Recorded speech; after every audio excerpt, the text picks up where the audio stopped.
இப்படி பண்ணும்போது உங்கள் வாயில் துர்நாட்டம் வருதா? அப்போ இது உங்களுக்கான வீடியோ தான், ஸ்கிப் பண்ணாமல் பாருங்கள். நான் தான் உங்கள் பல் டாக்டர். இதை நம்ம இங்கிலீஷில் பேட் பிரெத்துன்னு சொல்லுவோம், மெடிக்கல் டேர்மில் ஹாலிடோசிஸ்ன்னு சொல்லுவோம்.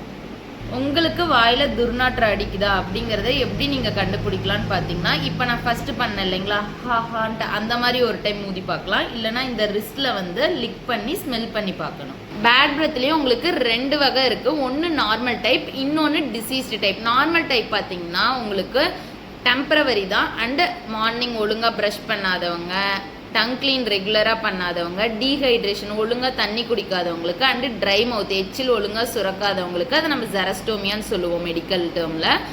And smell foods like garlic, onion சாப்பிட்றவங்களுக்குலாம் இந்த பேட் பிரெத் வரும் உங்களுக்கு. இது டெம்பரவரி தான். இதை நீங்கள் நார்மலாக ப்ரஷ் பண்ணியோ இல்லை ஓரல் ஹைஜீன் மெயின்டைன் பண்ணியோ நீங்கள் சரி பண்ணிக்கலாம்.